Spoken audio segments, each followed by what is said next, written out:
저희 교회가 속해 있는 대한예수교 장로회는 성찬 예식을 보통 1년에 2번 하는 곳이 많습니다.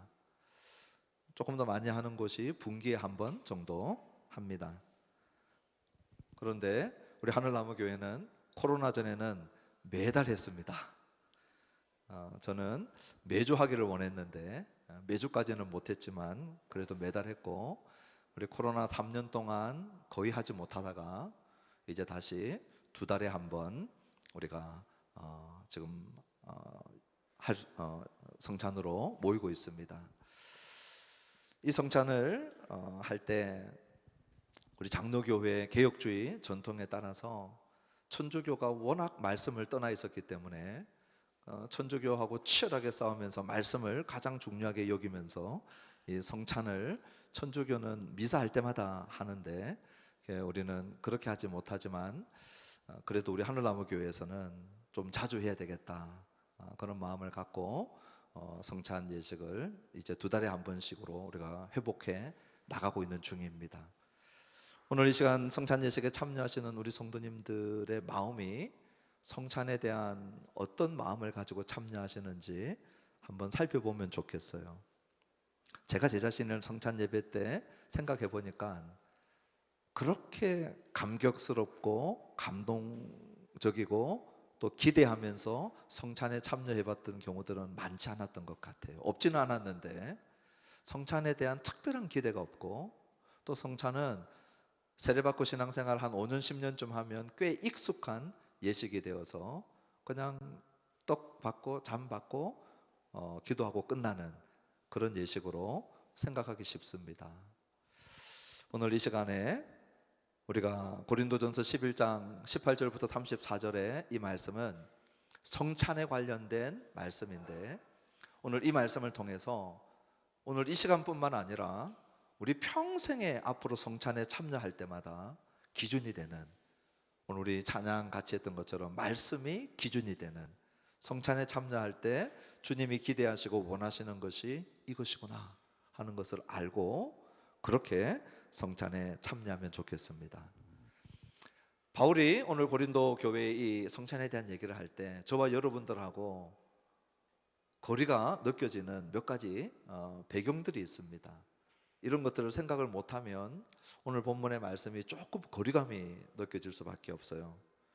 첫 번째는 이 로마 제국 시대에는 노예들이 상당히 많았다는 것입니다. 흔히 노예를 볼 수 있는 구조였거든요.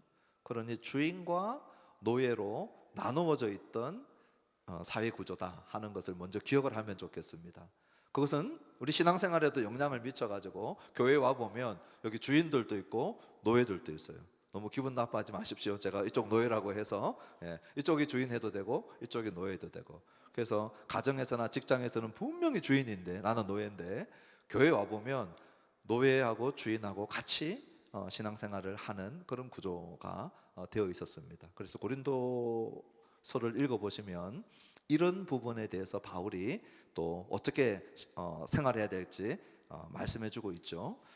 믿는 신자를 주인으로 삼았기 때문에 노예가 태만하지 말 것을 얘기하고, 또 믿는 주인이기 때문에 자기보다 더 위에 계신 주님이 계신 것을 기억하면서 다른 노예들도 대하라, 이렇게 그 얘기를 할 수밖에 없었던 것이 노예와 주인이 함께 신앙생활을 하는 그런 구조였기 때문이었습니다. 이것이 성찬에도 오늘 중요한 배경이 되는데, 지금 저와 여러분들처럼 이렇게 덮개를 덮어놓고 성찬기가 있고 성찬위원이 나와서 성찬을 집도했던 것이 아니고, 그때는 예배 가운데 식사와 함께 자연스러운 성찬이 연결되어져 있었습니다.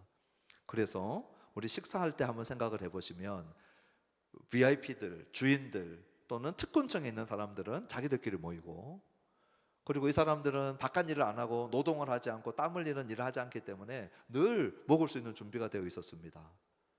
근데 노예들은요, 야간 작업해야 되시는 분들은요, 일하셔야 되는 분들은 그 시간에 일찍 올 수가 없었어요. 그래서 늦게 오는 사람들을 위한 성찬과 애찬을 남겨놓지 않고 먼저 온 사람들끼리 먼저 다 먹어버렸어요. 그리고 먹는 장사도 달랐습니다. 집주인하고 특권층들이 먹는, 대부분 로마 이 가옥 구조를 보면 한 9명이 들어가서 근사하게 먹을 수 있는 자리가, 9명 전후가 들어갈 수 있는 자리가 있었어요. 최고급 이 장소죠. 거기에는 일부 소수만 들어간 거예요. 나머지 사람들은 좀 더 넓은 공간인 한 3, 40명이 모여서 먹는데 9명이 먹을 수 있는 그런 공간보다는 훨씬 불편한 구조였습니다. 우리 마가의 다락방 120명이 들어갔죠. 그 구조로 생각을 해보면 더 나머지 사람들이 먹을 수 있는 공간들은 조금씩 더 열악해져가는 그런 구조였어요. 음식도 포도주를 담는 그릇이나 음식을 담는 용기가 천차만별이었습니다. 포도주는 여러 종류의 포도주들이 있었던 거죠. 그러니 소수 특권층이 먹는 포도주와 용기들이 있고, 지금 우리로 치면 그냥 포도주 질도 낮고 종이컵에다가 대충 먹게 하는 그런 그룹들이 나누어져 있었던 것이죠. 우리가 잘 아는 고린도 교회는 은사도 많고 정말 성령의 은사가 활기차게 활동하던 교회였는데, 놀랍게도 엄청난 분열을 겪고 있었습니다. 바울파, 아볼로파, 게바파, 심지어는 나는 그리스도파다라고 하는 또 다른 분당도 있었던 거죠. 그러니 교회가 나누어져 있었어요. 하나 되지 못하고. 신기하죠? 은사는 많은데 교회는 나누어져 있고, 바울은 이런 고린도 교회를 보고 이 미성숙한 교회로 생각을 하거든요. 우리가 생각할 때는 은사가 많으면 영성이 좋고 신앙이 성숙한 걸로 생각하는데 전혀 그렇지 않아요. 고린도 교회 안에 이런 문제점들을 안고 있었다, 이런 사회 구조 안에 있었다, 이런 주인과 노예와 계층의 간격과 그것이 교회 공동체 안에도 지금 심각한 문제를 일으키고 있는 상황 속에서 오늘 바울이 성찬을 얘기하고 있다는 사실을 우리가 기억했으면 좋겠습니다. 그래서 성찬을 우리가 참여할 때마다 오늘 고린도전서 11장의 이 본문을 기억을 하면서, 그럼 우리에게는 2000년이 지난 오늘 소명학교에 모여있는, 소명원에 모여서 예배하는 우리들에게도 상관이 있습니까? 그럼요.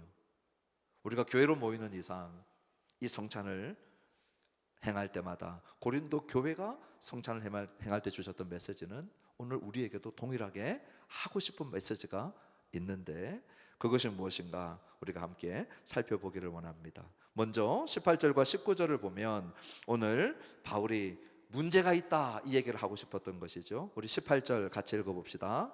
먼저 너희가 교회에 모일 때에 너희 중에 분쟁이 있다함을 듣고 어느 정도 믿거니와. 18절까지만요. 바울은 고린도 교회를 개척하고 지금 선교 여행을 위하여서 떠나 있죠. 떠나 있으면서 들었던 소식이 분쟁이 있다는 소식을 들었습니다. 너희 가운데 싸움이 있다는 거예요. 나눔이 있다는 거예요. 분파가 있다는 거예요. 고린도 교회나 현대 교회나 하나 되지 못하고 끼어져 있는 그런 모습을 보고 있는 것이죠. 이 분쟁의 문제를 심각하게 안 받아들이는 거예요. 그러니까 분쟁이 지속되는 거죠. 분쟁의 문제를 엄중하게 받아들여야 되는데 교회 안에 분쟁 당연한 거야 이렇게 생각하고 성찬에 참여하려고 모여있고 성찬식 하고 있더라는 것입니다. 그래서 바울이 19절에 좀 충격요법을 줍니다. 우리 19절 한번 읽어볼까요? 너희 중에 파당이 있어야 너희 중에 옳다 인정함을 받은 자들이 나타나게 되리라. 이게 처음 읽으면 무슨 말씀인지 잘 와닿지가 않아요. 바울이 하고 싶은 얘기는 뭐냐면 파당이 있는 것, 분리됨이죠. 나누어짐이죠. 이 나누어짐이 최종적으로 언제 나누어지느냐? 최후의 심판 때 나누어집니다. 그 나누어짐은 심각한 나누어짐이죠. 그래서 바울이 파당이 있어야 너희 중에 옳다 인정함을 받은 자들이 나타나게 되리라. 너희들 가운데 정말 옳은 자들은 옳지 않은 자들과 구별되고 그 구별을 위해서는 나눔이 필요하겠다. 그러면서 그들에게 지금 일어나고 있는 파당 이야기를, 그 단어를 쓰면서 이 나눔을 통해서 진짜 옳은 사람 한번 내가 구별해 볼까? 이거 필요할 것 같은데, 이 나눔은 옳은 사람과 옳지 않은 사람을 구별함은 오늘 마지막 37절로 42절에 가면 심판 주제하고 연결되어져요.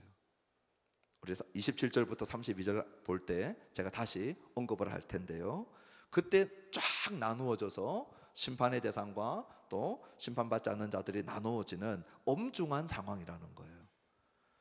바울이 파당이라고 하는 단어를 써가면서 지금 파당의 문제가 얼마나 심각하게 너희들이 생각해 봐야 될 문제인가를 지금 언급을 하고 있는 것입니다. 그러면서 구체적인 문제를 20절로부터 22절에 보여주고 있는데 우리 20절 같이 한번 읽어봅시다. 그런즉 너희가 함께 모여서 주의 만찬을 먹을 수 없으니. 시작할 때 제가 말씀드렸던 배경을 생각해 보십시오. 왜 함께 모여서 만찬을 먹을 수 없을까?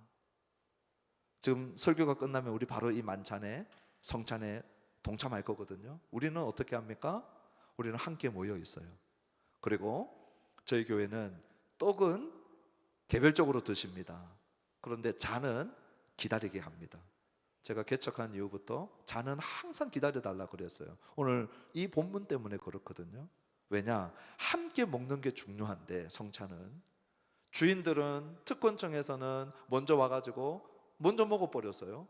근데 일하고 온 사람들, 노예들은 절대 함께 먹을 수 있는 그런 환경이 되지 못했던 것이죠. 그래서 이게 지금 문제라고 바울이 얘기하고 있는 거예요. 너희가 함께 모여서 주의 만찬을 먹을 수 없으니. 21절 이는 먹을 때에 각각 자기의 만찬을 먼저 갖다 먹음으로 어떤 사람은 시장하고 어떤 사람은 취함이라. 먼저 갖다 먹는 사람이 있고 먼저 갖다 먹은 사람은 너무 많이 먹어가지고 배부르고 취해 있고. 일하고 온 종들은, 노예들은 절대 충분히 먹을 수 있는 그런 성찬이 남겨져 있지 않았던 거예요. 먹지 못하는 일이 발생해서 시장하고 먹지 못하는 일이 일어났던 것이에요. 이것이 사회 구조 안에서 있었던 주인과 노예 계층의 이 나누어짐이 교회 안에서도 그대로 지속되고 있더라는 거예요. 바울이 이것을 아파하고 있어요. 그러면서 왜 함께 먹지 못하고 왜 누군가는 여전히 배고프고 왜 누구는 먼저 많이 먹었느냐, 이것이 지금 너희의 문제라는 거예요. 그래서 22절에 바울이 질책을 합니다. 22절 너희가 먹고 마실 집이 없느냐? 너희가 하나님의 교회를 업신여기고 빈궁한 자들을 부끄럽게 하느냐? 내가 너희에게 무슨 말을 하랴? 너희를 칭찬하랴? 이것으로 칭찬하지 않노라. 이렇게 하는 것 자체가 교회를 업신여긴다는 거예요. 교회가 성찬에 함께 동참할 때 함께 이 예식에 참여하고 교제해야 하는데 그렇게 하지 않는 모습 자체가 이미 교회를 우습게 여기는 것이고 가난한 자들에게 수치를 안기는 것이라는 것이에요. 성찬에 참여했는데 내가 떼야 될 떡이 없어요. 내가 마셔야 될 잔이 없어요. 이유를 보니까 주인들이, 특권층들이 먼저 다 먹고 그들은 배부르게 먹고 자기들에게 남겨놓지 않은 것이죠. 이런 모습이야말로 하나님의 교회를 업신여기는 모습이고 이런 모습이야말로 가난한 자들을 부끄럽게 하는 모습이라는 것입니다. 내가 칭찬할 수 없다 고린도 교회야, 그렇게 바울이 질책하고 있는 것이죠. 이런 문제들이 계속해서 일어나고 있으면 먼저 먹은 사람과 먼저 먹지 못하는 사람이 나누어져 버려요. 먼저 먹은 사람들끼리는 친목을 도모하고 하하호호 하고 있는데 이 예배에 참여하고 이 성찬에 참여하고 이 애찬에 참여하려고 열심히 노동하고 땀 흘리고 시간을 쪼개서 도착해 봤더니 우리는 참여하고 먹을 것이 하나도 남겨져 있지 않다. 그 상처를 받은 사람들끼리 또 모여요. 또 모이고 또 모이고. 그래서 교회가 계속해서 분열되고 있었던 거예요. 그 상황 속에 우리가 잘 아는 성찬식 때마다 여러분들이 들었을 그 성찬 제정 하셨던 예수님의 성찬 제정식을 바울이 고린도 교회에 알려주면서 성찬 때마다 정말 붙들고 그 의미를 놓치지 않고 나아가야 될 내용을 이제 알려주는 거예요. 그것이 23절부터 26절인데요. 우리 23절 같이 한번 읽어봅시다. 내가 너희에게 전한 것은 주께 받은 것이니 곧 주 예수께서 잡히시던 밤에 떡을 가지사. 네, 바울이 고린도 교회에게 전한 것은 지금 이 내용인데요. 이것은 주께 받은 것이라는 겁니다. 아마 사복음서를 읽어보면 사도 바울이 우리 예수님이 공생에 활동할 때 그때 마지막 만찬에 사도 바울 있었나요? 없었습니다. 바울 없었어요. 그런데 바울은 이거 주께 받은 것이다 그렇게 얘기합니다. 바울이 이런 표현을 쓸 때에는 이유가 있어요. 우리 설교 노트에 나와 있는 고린도전서 15장 3절은 우리가 복음의 공식이다 얘기하는 그 공식장입니다. 복음은 이것이야. 사도가 예수님께 받은 복음은 이것이야 했을 때 그 복음의 공식을 고린도 교회에 전하면서 바울은 또 이렇게 표현했거든요. 읽어볼까요? 내가 받은 것을 먼저 너희에게 전하였노니 이는 성경대로 그리스도께서 우리 죄를 위하여 죽으시고 네, 성경대로 그리스도께서 우리 죄를 위하여 죽으시고 부활하시고, 이 내용이 이제 복음의 공식인데 초대교회가 공식적으로 붙들고 있었던 복음인데 바울이 뭐라고 하냐면 내가 받은 것을 먼저 너희에게 전한다 그랬어요. 우리 예수님이 이 복음을 사도들에게 가르쳐 줄 때 그때 바울은 없었어요. 역시 물론 바울이 다메섹 도상에서 부활하신 주님을 만났지만 성찬 제정 때는 분명히 없었거든요. 그러므로 바울이 쓰고 있는 이 표현은 뭐냐? 내가 받은 것을 전하는 것. 주께 받은 것은 예수님을 통하여서 사도들이 받았던 내용을 사도 바울이 받아서 전하고 있다는 거예요. 오늘 이 성찬을 주께 받은 것이라고 하는 이유는 이 성찬 예식은 사도가 바울이 세운 것이 아니고 우리 주님이 세운 것이기 때문에 주님께서 제정하시고 세워서 사도 바울을 통하여 전달해 준 것을 내가 받았다라고 하는 표현을 주께 받은 것이니 바울이 이렇게 표현하고 있는 것이고, 언제 이 성찬 예식을 주님이 제정하셨느냐? 잡히시던 밤에 제정하셨어요.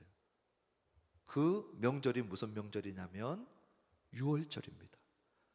우리 주님이 유월절 명절을 지키러 예루살렘에 올라가셨고 유월절 어린 양이 잡히시는 시간에 잡혀서 돌아가 죽으셨어요. 그때 돌아가시기 전에 잡히시던 밤에 이 성찬 예식을 제정하셨다는 거예요. 24절 읽어보십시다. 축사하시고 떼어 이르시되 이것은 너희를 위하는 내 몸이니 이것을 행하여 나를 기념하라 하시고, 오늘 24절 끝에 보면 중요한 말씀을 하십니다. 나를 기념하라. 이것을 행할 때마다 나를 기념하라. 오늘 저와 여러분들이 이것을 행할 때마다 우리 주님을 주목하고 목사를 주목하거나 분병, 배병, 배잔 위원들을 주목하거나 이 천이나 이 기구들이나 이런 것들을 주목하는 게 아니고 우리 주님을 주목하고 주님을 집중하고 주님을 계속해서 내 마음속에 두는 것이에요. 그런데 이 기념하라고 하는 이 말씀을 한 번도 하신 적이 있어요. 바로 유월절, 첫 유월절 때 하셨던 말씀이에요. 우리 출애굽기 12장 13절로부터 14절 첫 유월절 때 주셨던 말씀이에요. 같이 한번 읽어봅시다. 내가 애굽 땅을 칠 때에 그 피가 너희가 사는 집에 있어서 너희를 위하여 표적이 될지라.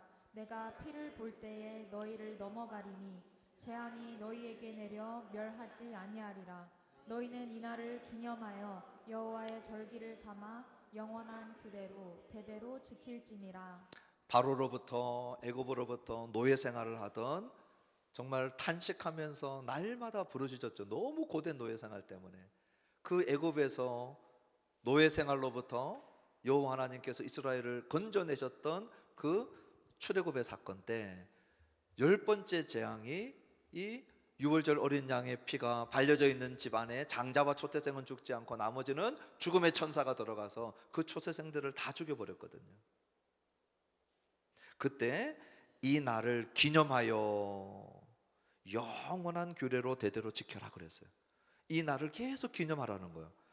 그 기념의 핵심은 뭡니까? 하나님께서 어떻게 어린 양의 피를 통하여 그 안에 있는 장자들과 초태생들을 죽이지 않고 살렸는지를 계속 기억하는 하나님의 구원 행위를 기억하라는 거예요.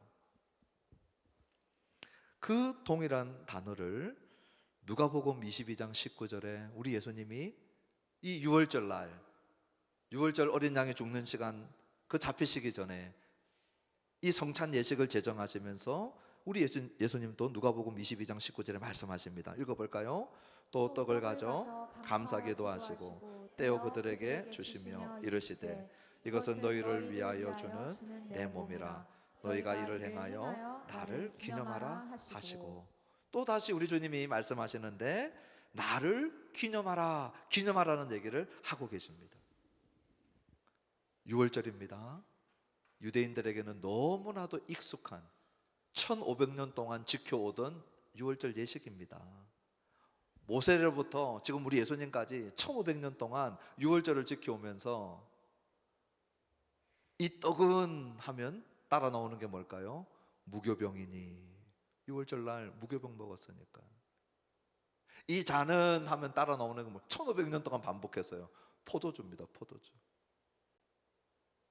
1500년 동안 반복 학습된 대답을 기대하고 있는 제자들은, 초대교회는 이 떡은 할 때 무교병이니 하는 그 자리에 우리 주님이 뭐라고 해요? 내 몸이니. 이 잔은 하면 포도주입니다 하는 그 자리에 내 피니.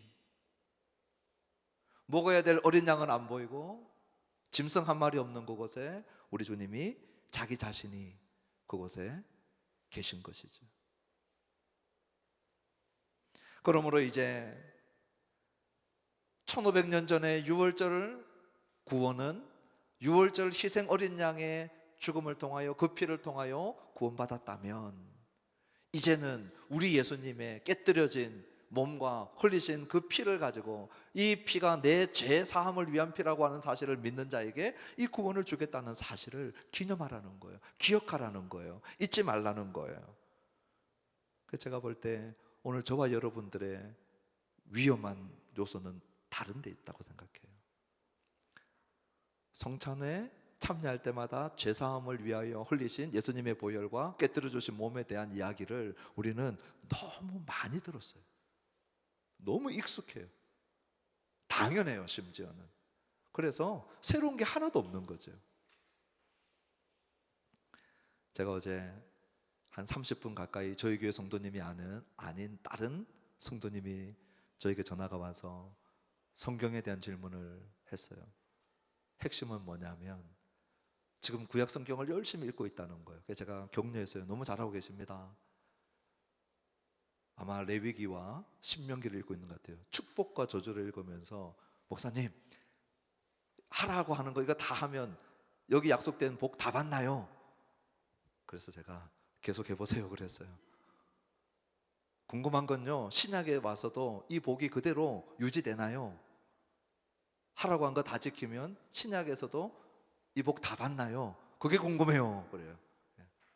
이분 꽤 잘 사시는 분이시거든요. 그래서 제가 이런 질문을 했어요.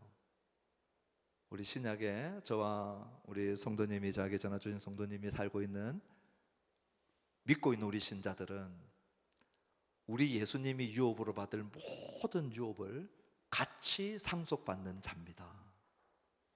구약의 복은 물질적이고 육체적인 복이에요. 유대인들은 이원론적이지 않아요. 영혼하고 몸하고 하나거든요. 우리 헬라인들 그리스 철학에서 몸과 영혼이 분리되기 시작하면서 이원론적인 생각을 하는데, 유대인들은, 히브리인들은 몸하고 영혼하고 떼놓는 생각을 해본 적이 없어요. 그래서 복은, 영적인 복은 다 육체적인 복이에요. 그렇죠? 건강, 장수, 땅을 주고, 계속 그런 얘기 구약에 나오는 이유가 거기에 있어요. 그런데 예수 믿는 우리는 그 정도의 복을 받는 사람이 아닙니다. 예수님이 받을 수 있는 모든 유업을 우리는 함께 상속자가 되는 복을 받은 것입니다.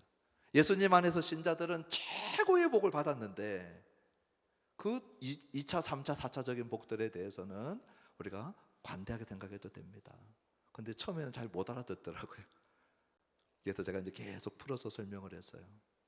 예수님 안에 받은 복이 얼마나 큰 복인가. 그리고 마지막 완성될 하나님의 나라가 이 땅에 임하게 되면 그때에 우리가 예수님과 함께 누릴 복들은 구약의 신자들이 누렸던 복들하고 비교되지 않는 복들이 우리에게는 보장되어져 있습니다.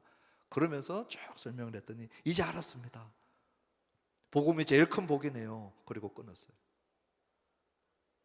오늘 저와 여러분들이 죄 용서의 이 복을 우리는 큰 복으로 생각하지 않아요. 이 죄 문제가 해결되지 않는 이상 지옥의 문제, 사탄의 문제 아무도 해결되지 않았거든요. 이 땅에서 설령 건강하게 잘 먹고 잘 산들 그 7, 80년이 지나고 나면 어떻게 할 거냐는 거예요. 오늘 이 죄 문제보다 심각한 문제가 있습니까? 교육, 환경, 군사, 정치, 무슨 문제를 다 들고 와도 죄 문제보다 심각한 건 없어요. 그 죄 문제를 해결해 놓으신 그 사건이 우리 예수님의 십자가의 죽음의 사건이고, 그 성찬을 참여할 때마다 계속해서 기념하라는 거예요. 기념하라, 기념하라. 오늘 이 성찬에 참여하시는 저와 여러분들이 우리 제사함을 위하여 흘리신 보혈을 다시 한번 집중하고 감사하고 크게 큰 복으로 받을 수 있게 되기를 주님의 이름으로 축원합니다. 또 하나는 오늘 우리 25절 같이 한번 읽어볼까요? 식후에 또한 그와 같이 잔을 가지시고 이르시되 이 잔은 내 피로 세운 새 언약이니 이것을 행하여 마실 때마다 나를 기념하라 하셨으니. 떡과 포도주는 내 피다 그랬어요. 이것을 먹고 마실 때마다 나를 기념하라. 죄사함에 대한 은총 외에 한 가지 더 기억해야 될 것이 있다는 거예요. 그게 뭐냐? 이것을 가장 잘 우리에게 보여주는 게 요한복음 6장 53절부터 57절입니다. 우리 같이 한번, 예수님이 너희들 먹고 마셔야 돼, 그 의미가 우리에게 무슨 의미를 전달하려고 하시는지 우리 요한복음 6장 말씀 같이 한번 읽어보십시다.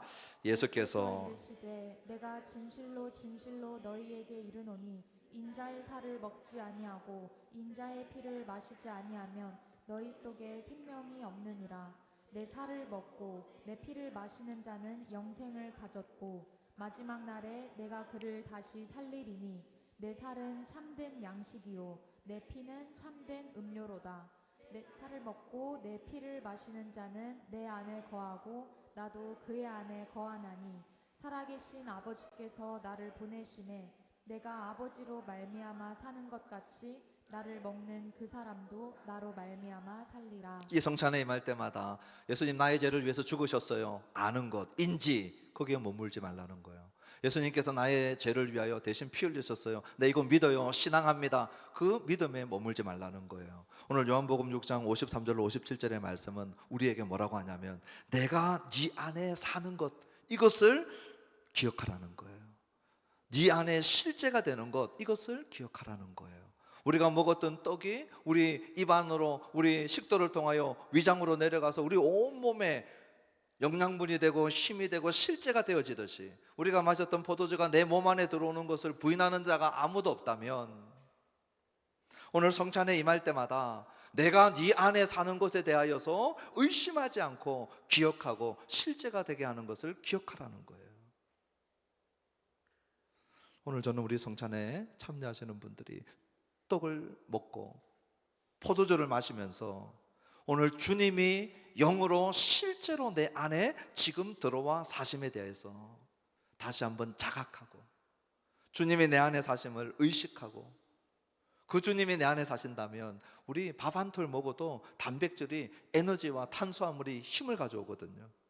이 주님이 내 안에 사실 때 주시는 능력과 나를 새롭게 하심과 나를 변화시킬 것들을 신뢰하면서 오늘 이 잔에 동참하게 되기를 주님의 이름으로 축원합니다. 26절입니다. 너희가 이 떡을 먹으며 이 잔을 마실 때마다 주의 죽으심을 그가 오실 때까지 전하는 것이니라. 26절에서는 우리가 두 가지를 붙들어야 됩니다. 하나는 뭐냐? 우리 성찬에 임할 때마다 주의 죽으심, 나를 대신하여 죽으신 죽음, 친구를 위하여 죽는 사랑보다 큰 사랑이 없다고 하셨는데 주님이 저와 여러분들을 위하여 대신 죽으신 이 죽으심을 전하는 것, 이거 결단해야 되고요. 또 하나는 뭐냐? 주님 오실 때를 기다리는 거예요. 주님 오실 때, 우리 주님 분명히 다시 오실 때 그때 무슨 일이 있느냐? 정말 최후의 만찬은 그때 일어나요. 2000년 전에 우리 예수님께서 마가다락방에서 하셨던 최후의 만찬은 마지막 만찬의 모형이에요. 마지막 만찬은 언제 일어납니까? 우리 계시록 19장 9절 같이 읽어볼까요? 천사가 내게 말하기를 기록하라. 어린 양의 혼인잔치에 청함을 받은 자들은 복이 있도다 하고 또 내게 말하되 이것은 하나님의 참되신 말씀이라 하기로. 우리가 계시록 말씀 수년 전에 한번 다룰 때 제가 말씀드렸는데요, 마지막 날에는 세계 전쟁이 있습니다. 이거는 세대주의자들이 이상하게 해석하는 그 해석을 하지 않고 우리 개혁주의자들이 이 신약 성경의 가르침을 쭉 따라가도 똑같은 결론이 하나 나오는데 뭐냐? 마지막 날에는 세계대전이 일어납니다. 세계대전은 하나를 향한 전 세계 연합입니다. 하나의 대적밖에 없어요. 어린 양과 어린 양을 따르는 무리들을 대적하는 세력들이 전부 다 힘을 합칩니다. 그리고 어린 양과 어린 양을 따르는 자들을 향하여서 세계적 전쟁을 벌여옵니다. 그것이 바울 서신의 가르침이고 그것이 계시록의 가르침이고 똑같아요. 놀라운 것은 그 세계 대전까지는 일어나는데 발발하는데 바울도 계시록도 똑같이 얘기하는 것이 백마탄 어린 양 메시아가 그리스도가 다시 오셔서 순식간에 이 전쟁을 진압을 합니다. 그리고 그 순식간에 진압하는 전쟁이 계시록 19장에 나오거든요. 어린 양의 혼인잔치로 이어집니다. 백마탄 우리 주님이 오셔가지고 이 전쟁에서 결정적 승리를 확보하고 그리고 혼인잔치를 열어요. 그 혼인잔치가 만찬이에요. 그 만찬에는 이 땅에서 한 번도 누려보지 못했던 기쁨과 만족을 다 누리는 날이에요.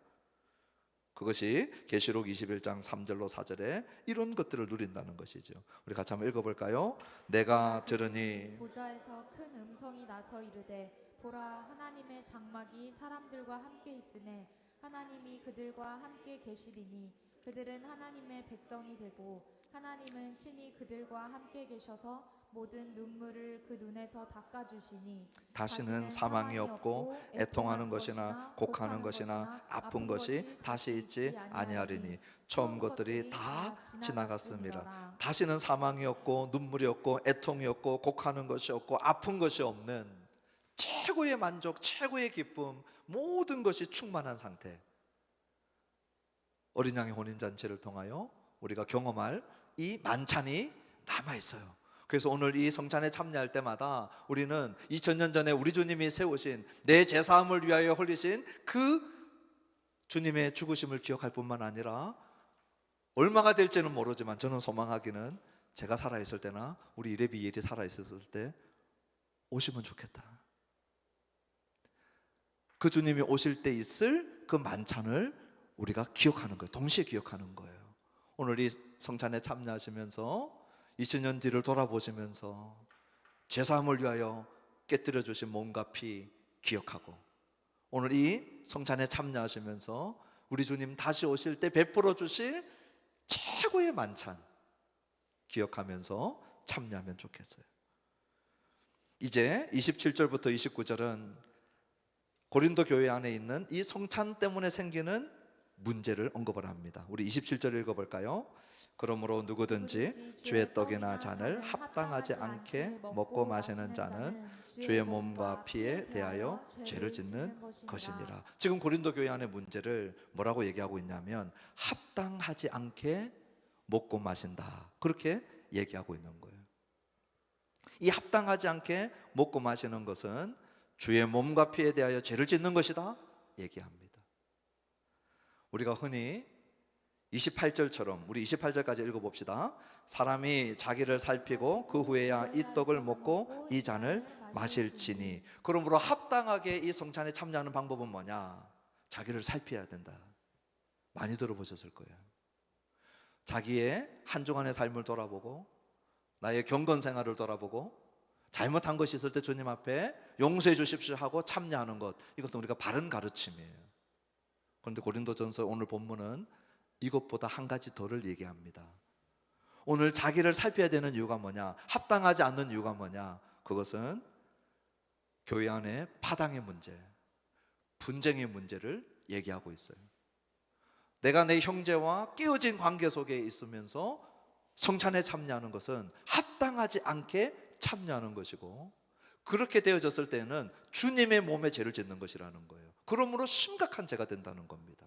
이것이 고린도전서 8장 12절, 우리 설교 노트 마지막에 있어요. 뒷면에 바울이 고린도전서에서 얘기하고 있는 강조했던 똑같은 일관된 메시지입니다. 읽어볼까요? 이같이 너희가 형제에게 죄를 지어 그 약한 양심을 상하게 하는 것이 곧 그리스도에게 죄를 짓는 것이니라. 오늘 내가 형제에게 죄를 지어서 그 형제의 약한 양심을 상하게 했다면 그것은 형제에게만 죄를 짓는 게 아니고 그리스도에게 죄를 짓는 거라는 거예요. 고린도 교회 안에 바울이 얘기하고 있는 그리스도에게 죄를 짓는 죄는 네 개인이 개인적 죄를 지어서 네 경건을 잘못 살아서 그리스도께 죄를 짓는 죄가 아니고 형제 자매와의 관계에서 발생하는 죄예요. 그럼 오늘 본문으로 돌아와서 27절에 보시면 누구든지 주의 떡이나 잔을 합당하지 않게 먹고 마시는 자는 주의 몸과 피에 대하여 죄를 짓는 것이다. 오늘 9명이 먹는 최상류층에 앉아서 양껏 먹고 좋은 거 다 먹어버리고 늦게 온 지체들, 가난한 지체들 조금도 돌아보지 않고 먹으면서 분란이 생기고 파당이 생기고 교회가 자꾸 분열되어지고 나누어지고 있는데 아랑곳하지 않고 또 성찬에 참여하고 또 성찬에 참여하고 그렇게 참여하는 거야말로 합당하지 않게 참여하는 거라는 거예요. 그렇게 하는 것이야말로 자기를 살피지 않고 참여하는 것이라는 거예요. 그렇게 할 때에 주님의 몸에 죄를 짓는 것이라는 거예요. 그 결과는요 끔찍합니다. 29절 읽어볼까요? 주의 몸을 분별하지 못하고 먹고 마시는 자는 자기의 죄를 먹고 마시는 것이니라. 자기의 죄를 계속 먹고 마시면 어떻게 될까요? 30절, 31절, 32절 같이 돼요. 30절 그러므로 너희 중에 약한 자와 병든 자가 많고 잠자는 자도 적지 아니하니. 왜 너희들 중에 병든 자 많은지, 왜 너희들 중에 약한 자 많은지, 잠자는 자는 죽은 자입니다. 병으로 죽은 자예요. 왜 고린도 교회 안에 특별히 이렇게 죽은 자가 많은지 아느냐? 이 죄가 심각하다는 거예요. 이렇게 죄를 계속 짓고 먹고 마시니 이렇게 되었다는 거예요.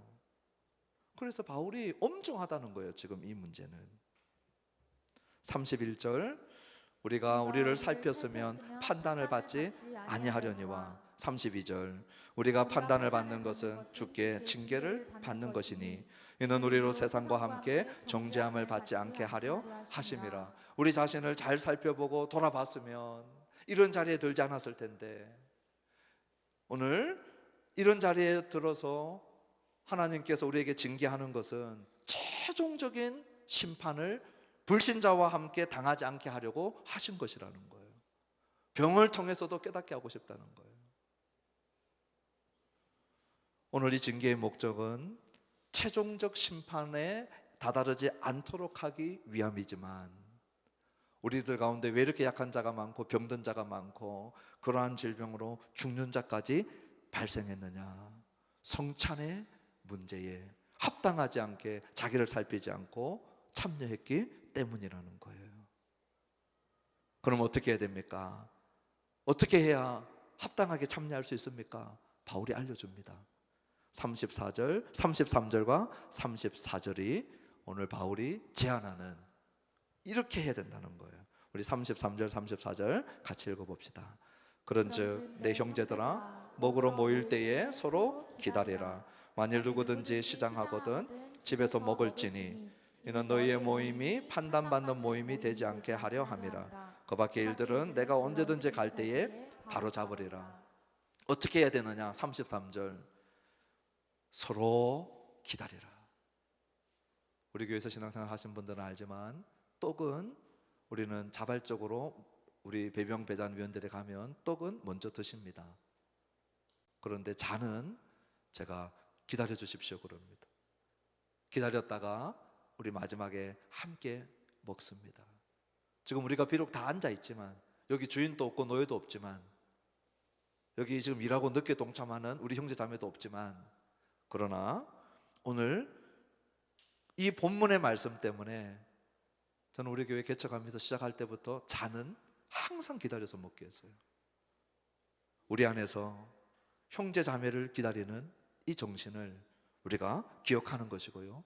타이밍적으로 시간적으로 기다리라고 하는 말과 함께 어떻게 보면 더 중요한 의미가 있어요. 이 단어는 우리 1세기 역사가였던 요세푸스의 글이나 우리 마카비서 같은 데 보면은 이 단어의 의미가 어떻게 나오냐면 환영한다라고 하는 의미로 나와요. 환영한다. 그러면 서로 시간적으로만 기다려주는 정도가 아니고 뭐예요? 저는 이 의미가 오늘 문맥에 더 맞다고 생각해요. 서로 환영하라는 거예요. 여기서 서로는 누굽니까? 주인하고 노예, 가난한 자와 부유한 자, 특권층에 누리고 있는 자와 그 누림을 누리지 못하는 자. 지금 교회 안에서 문제가 생긴 자들 사이 서로 기다려주고 서로 환영해야 된다는 거예요. 그래야만 이 분열의 문제가 근본적으로 치유되어질 수 있다는 것이죠. 그러므로 어떻게 합당하게 참여할 수 있는가? 서로 기다려주고 그리고 서로 환영해 주라는 거예요. 그러면서 34절에 혹시라도 기다릴 수 없는 자가 있다면, 너무 배고픈 자들이 있다면 차라리 자기 집에서 먹고 오라는 거예요. 그리고 그 외에 바로잡을 것이 있으면 내가 언제든지 가서 바로잡겠다. 이제 우리가 성찬에 참여할 것입니다.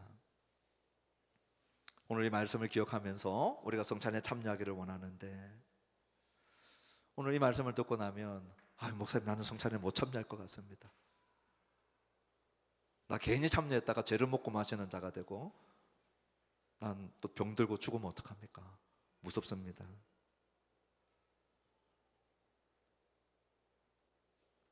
목사도 못 참여합니다. 만약에 저의 모든 것이 완벽하면 참여할 수 있다고 하면 이 예배를 집례하는 목사부터 참여 못해요. 못합니다. 제가 어떻게 참여합니까? 오늘 이 성찬에 참여할 수 있는 유일한 자격은요, 내가 자격 없는 자입니다. 그 고백이 있는 자예요.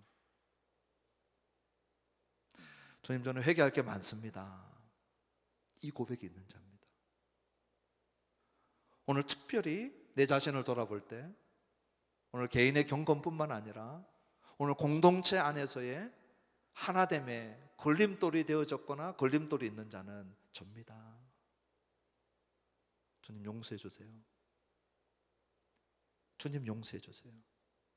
그리고 이 잔에 참여해서 주님의 몸과 피를 먹고 마셔서 주님 주시는 힘으로 주님이 기뻐하시는 그 삶으로 내 삶을 바꾸기를 결단합니다. 그 마음을 가지고 회개하고 돌아보는 자는 다 참여할 수 있어요. 그래서 저는 오늘이 자격이 없다 생각하셨던 그분들이 오늘 가장 자격 있는 자가 될 수 있음을 알려드리고, 오늘 이 성찬에 참여하기 전에 오늘 본문의 말씀을 기억하고 우리 자신을 돌아보고, 우리 세례받은 신자 되신 우리 성도님들은 한 번도 빠짐없이 참여했으면 좋겠어요. 이 성찬에 참여할 때마다 제일 우선으로 기억해야 될 것은 2000년 전에 나를 위하여 유월절 어린 양처럼 대신 주고 나를 살리신 예수님의 대속의 죽으심을 잊지 말아야 돼요. 나같이 자격 없는 자를 위하여 죽어주신 가장 자격 있는 우리 예수님이 나를 끌어안으시고 나를 받아주셨다면, 오늘 나도 내 형제 자매를 바라볼 때 좀 모자라고 부족한 점이 있다 할지라도 어떻게 해야 될 것인가, 우리가 기억하면서 주님, 교회 공동체 안에서의 분열과 파당, 나누어짐, 쪼개어짐, 끼리끼리 모임, 이러한 것들이 내가 신앙생활 하는 동안에 이 공동체 안에는 발을 디딜 수 없게 해주십시오. 내가 그 요인이면 변화시켜 주시고 용서합니다. 그리고 이 공동체 형제 자매의 관계를 바라보면서 오늘 주님 앞에 결단하고 성찬에 참여했으면 좋겠어요. 또 하나, 떡과 잔이, 떡과 포도주가 우리 안에 들어올 때마다 나는 너희 안에 실제가 되고 싶다. 예수님이 나의 주인임을 아는 것, 그냥 신앙하는 것 정도에 멈추는 게 아니라 그 주님이 내 안에 떡과 포도주처럼 실제가 되어지는, 오늘 그것을 경험하고 그것을 믿음으로 경험하고 체험하는 우리가 되기를 바라고, 마지막으로는 오늘 이것도 앞으로 우리가 참여할 진짜 최후의 만찬, 어린 양의 혼인잔치, 우리 주님 다시 오실 때 저와 여러분들이 최고의 기쁨과 최고의 만족을 누릴 그 만찬이 남아있음을 우리가 기억하면서, 소망하면서, 기대하면서 오늘 기쁨으로 소망 가운데 이 만찬에, 이 성찬에 참여하면 좋겠습니다. 이제 우리 찬양하시고 우리 성찬위원들은 나와서 준비해 주시고요, 우리 찬송가 229장 아무 흠도 없고 우리 찬양하시면서 우리 성찬을 준비하고 찬양하시면서 자기를 돌아보는 시간 되기를 원합니다. 주님, 저는 자격 없습니다. 그러나 오늘 이 말씀 붙들고 주님의 은혜 붙들고 제 자신을 돌아보고 이 성찬에 참여하기를 원합니다.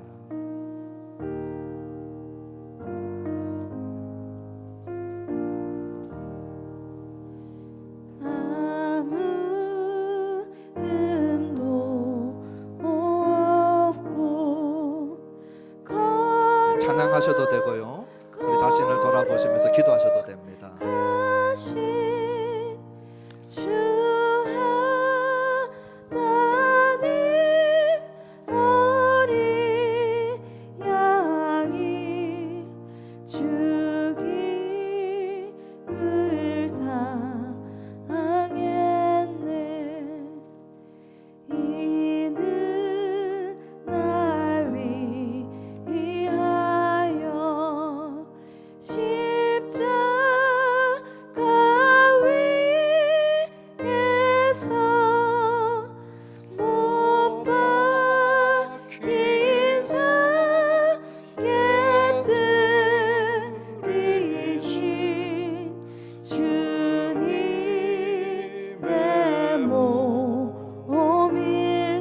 이는 날 위하여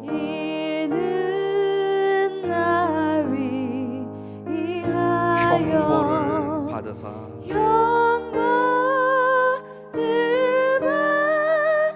주가 친히 대신 흘린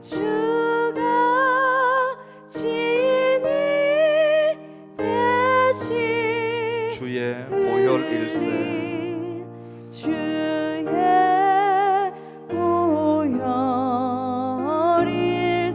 이는 주가 지금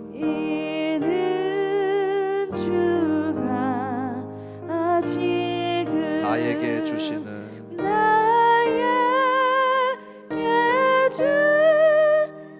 영생하는 양식이요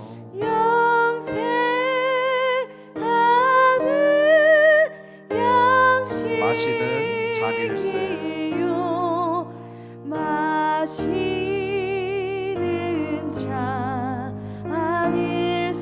우리 이 시간 반주 들으면서 우리 한 1분 정도 1, 2분 짧은 시간이지만 이제 우리가 성찬에 참여할 터인데 이 성찬에 참여하시면서 우리 자신을 돌아보기를 원합니다. 주님, 합당하게 성찬에 참여하기를 원합니다. 특별히 나를 위하여 죽으신 대속의 죽음 기념할 뿐만 아니라 내 형제 자매와의 관계를 하나님 쉽게 생각하고 깨어지고 나누어지고 분리되어 있어도 떳떳하게 성찬에 참여할 수 있다는 착각을 오늘 회개하고 주님 앞에 죄를 묻고 마시는 시간이 되지 않도록 주님, 자격 없는 저에게 은혜를 베풀어 주십시오. 그리고 주님 기뻐하시는 공동체의 모습을 이루고 주님 기뻐하시는 성찬의 모습을 이루기를 원합니다. 우리 기도하며 성찬을 준비하면 좋겠습니다.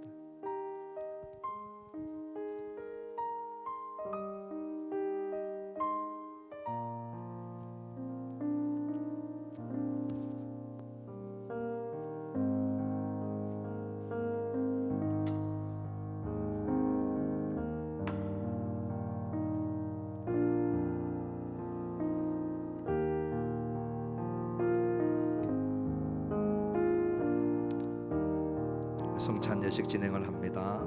내가 너희에게 전한 것은 주께 받은 것이니 곧 주 예수께서 잡히시던 밤에 떡을 가지사 축사하시고 떼어 이르시되 이것은 너희를 위하는 내 몸이니 이것을 행하여 나를 기념하라.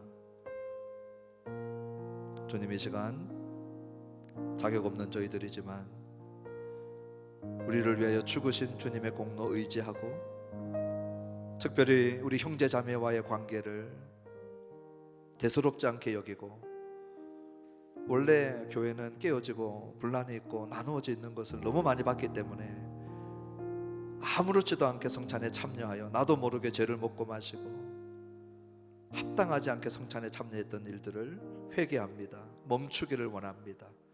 오늘 이 성찬 오늘 참여할 때 주님 용서의 은혜를 베풀어 주시고 오늘 주님 우리 안에 실제가 되어 주옵소서. 예수님의 이름으로 기도합니다. 아멘.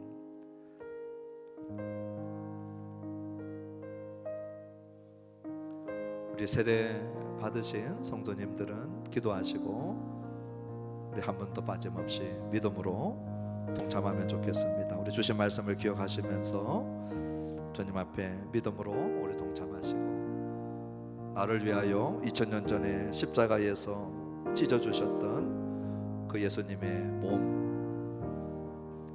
나를 살리시려고 죽어주신 우리 주님의 대속의 죽음, 교회는 주님의 몸이라 말씀하셨습니다. 우리 형제 자매를 돌아보는 우리의 눈이 새로워지게 도와주시고 오늘 나눔과 분란과 깨어짐이 아닌 우리 안에서의 복음 공동체로서, 교회 공동체로서 주님 하나 되는 일에 제가 헌신하겠습니다. 용서하겠습니다. 용서를 구하겠습니다. 주님 이 시간 역사하여 주옵소서.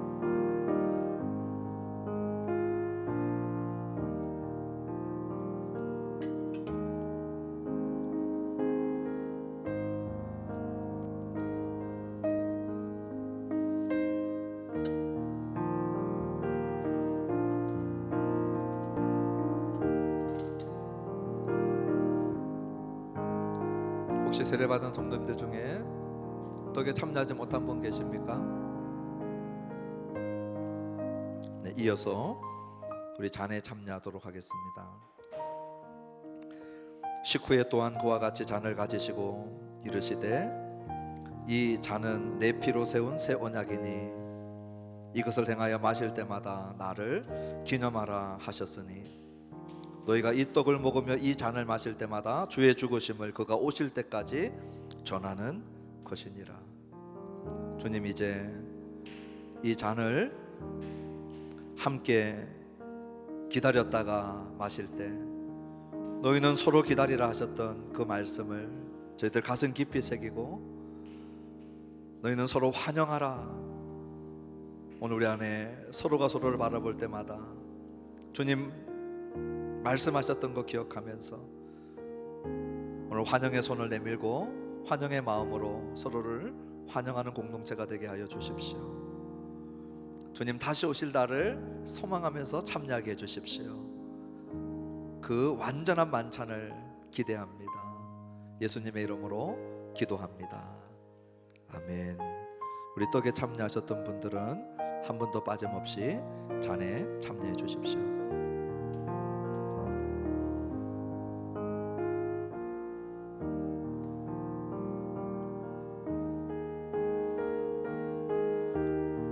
말씀드렸던 것처럼 우리 잔은 기다려 주십시오. 우리 마지막까지, 우리 마지막 한 분이 다 받으실 때까지 우리가 함께 기다리겠습니다. 우리 시간적으로만 기다리는 게 아니고 주님 제가 마음을 열고 환영하겠습니다. 제 마음을 열지 못했던 지체들이 혹시라도 있다면 내 형제 자매를 향한 저의 마음의 태도와 중심을 주님 환영하는 마음으로 바꾸겠습니다. 그렇게 할 때만이 합당하게 이 성찬에 참여하는 것입니다. 그렇게 할 때만이 죄를 먹고 마시지 않게 되는 것입니다. 오늘 이 시간 우리 잔에 동참하시면서 기다리며 동참하도록 하겠습니다.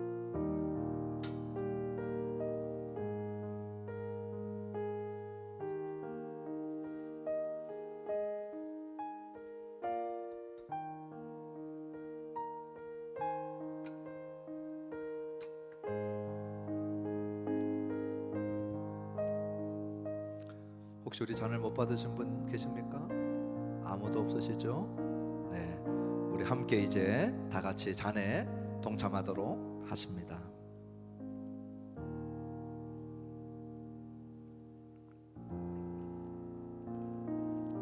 아멘. 우리 방금 부른 찬양 마지막 4절 5절 우리 마지막 찬양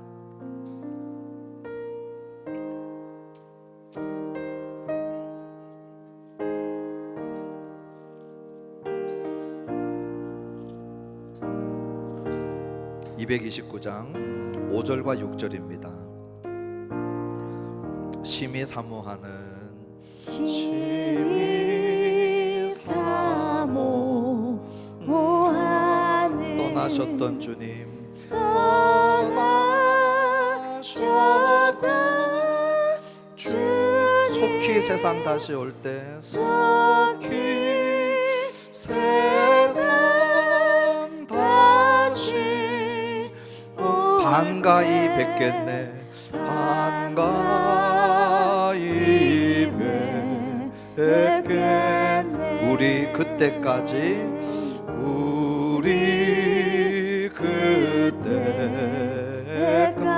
십자가를 지고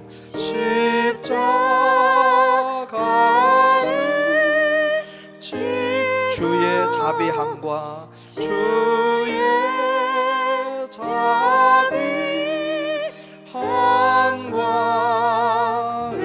널리 전파하세, 널리 전파하세.